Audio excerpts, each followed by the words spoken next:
Right now, somewhere on a coast you have never visited, a village exists. People live there. They cook, they argue, they put their children to bed.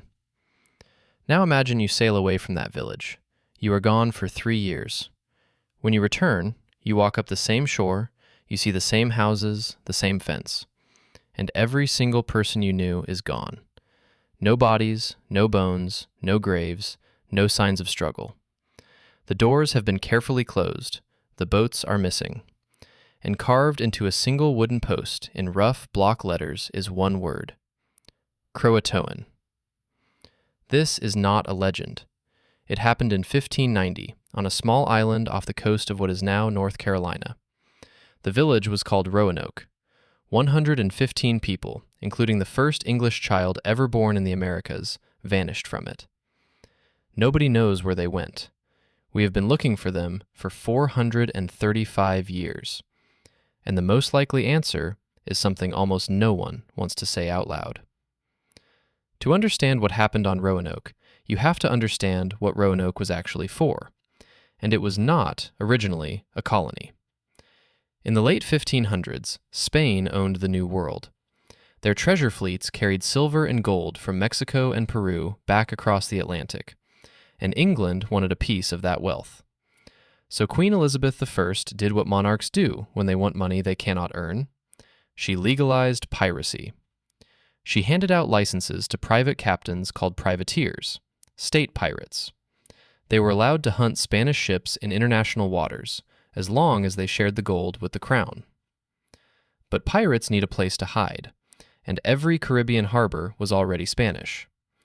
So Elizabeth signed a charter giving one of her favorites, Sir Walter Raleigh, the right to found a secret base on the coast of North America, far enough north that the Spanish would not look there, close enough to the shipping lanes to ambush their fleets. The base would be named Virginia, after the Virgin Queen, and in the summer of 1585, the first ships dropped anchor at a small barrier island the local Algonquin people called Roanoke. The first English settlers were not families. They were 100 soldiers and a few specialists. Their mission was clear: build a fort, wait for a Spanish galleon, take its gold. The native people of the island, the Secotans, met them politely. They shared food. They taught the English how to grow corn. And then, less than a month in, the English noticed that a silver cup had gone missing from their camp. They were sure the natives had stolen it. The natives said they had not. So the English burned down an entire Secotan village, along with the food the Secotan had grown to survive the winter, as a message. This was the moment everything went wrong. Within a year, the first English garrison was starving. The food they expected from England never arrived. Spain had begun sinking English merchant ships, and Queen Elizabeth had pulled her supply fleet to defend her own ports. So the soldiers turned to the Secotan again, begging for corn. The Secotan chief, a man named Wingina, had been kind to them once.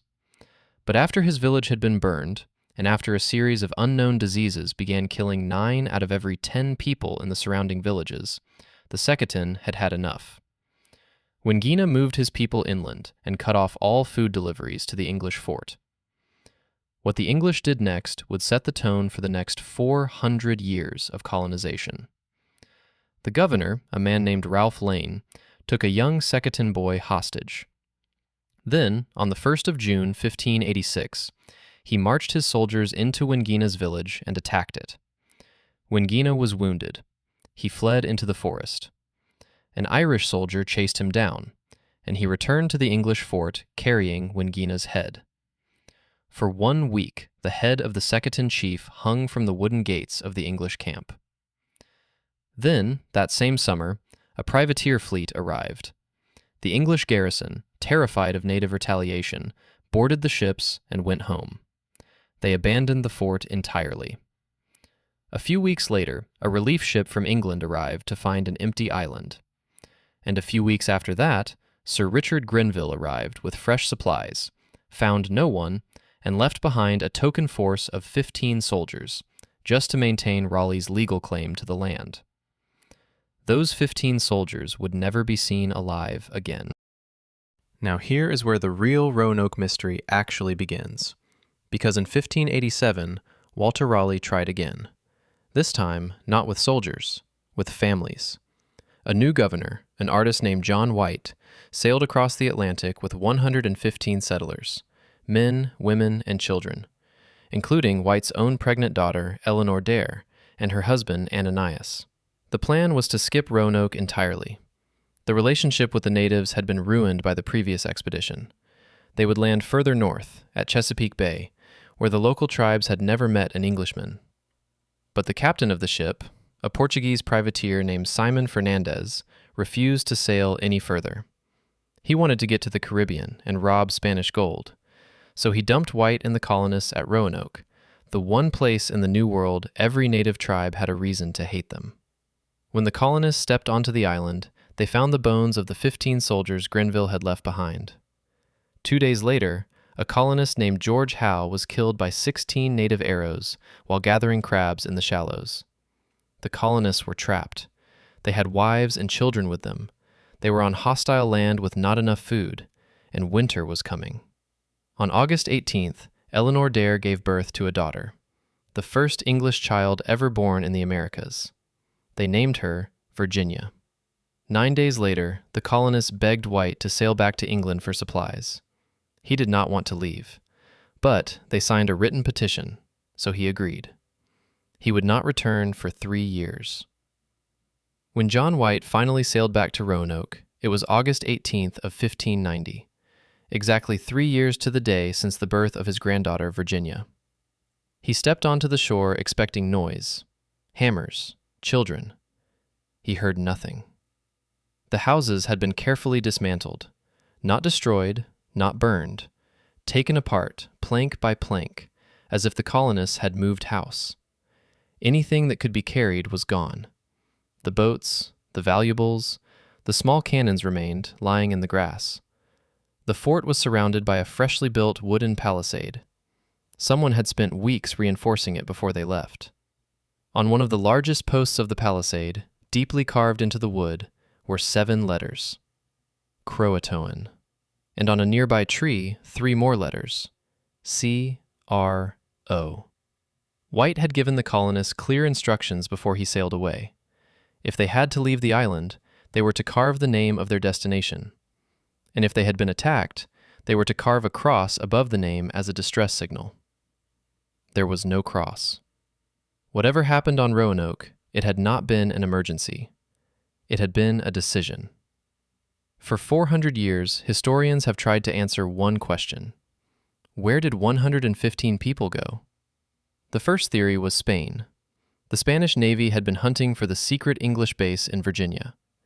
Maybe they had finally found it and slaughtered everyone. But there were no bodies, no blood, no burned houses. The Spanish never hid massacres. They displayed them. And we know from Spanish military records that even in the year 1600, 10 years after the colony vanished, Spain was still actively searching for it. They did not know what happened either. The second theory was native attack.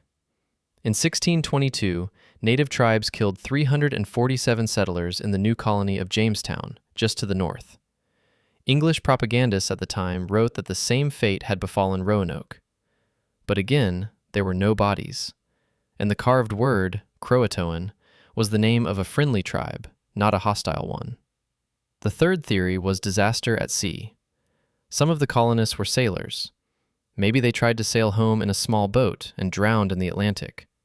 But there were too many people for one small boat. And the cannons left on the shore suggest they had no intention of fighting their way out by water. And then, slowly, archaeologists started finding things.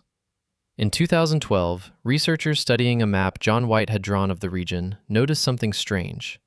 A small paper patch had been pasted over one section of the map. When they x-rayed it, they found a hidden symbol underneath, a 4-pointed star. The English used that symbol to mark a fort. The hidden star pointed to a location 50 miles inland from Roanoke, a place archaeologists now call Site X. When they dug there, they found dozens of pieces of English ceramics from the late 1500s.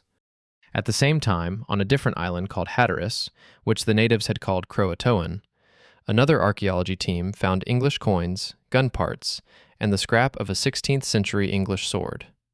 The colonists had split up. Some had walked west, deep into the interior, to a fort that John White himself had secretly planned. Others had sailed south, to live with the only tribe that had stayed friendly to them, the CROATOAN. For centuries, this was the explanation no one in England would accept, because if it was true, then the colonists of Roanoke had not died. They had not been killed. They had quietly, deliberately, walked away from English civilization and gone to live with the people the English considered savages. And here is what makes this story still uncomfortable, 400 years later. In the 1700s, an English explorer named John Lawson visited the descendants of the Croatoan people on Hatteras Island. The natives told him that some of their ancestors had been white, that they had come long ago from a wrecked place to the north. Lawson noted that some of the people he met had gray eyes, which is impossible in pure Algonquin lineage. Today, a community of around 55,000 people in North Carolina, the Lumbee, still claim descent from the lost colonists.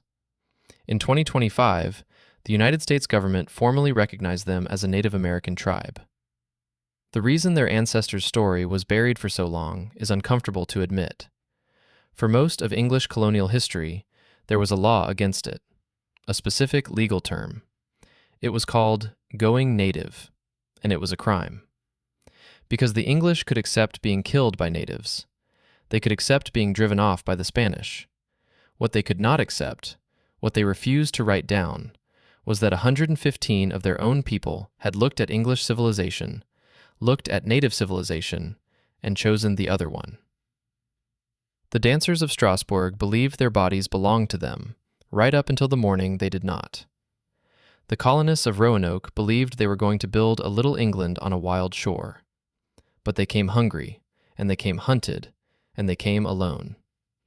And when the rescue ship did not return, year after year after year, they made a choice. They took apart their houses. They carved one word on a wooden post so that John White would know exactly where to find them. And they walked, on their own feet, into a world that did not belong to England at all. A world none of us ever talks about, because admitting they chose it would mean admitting that for 115 ordinary people in the year 1590, the empire they were sent to build was the worse option.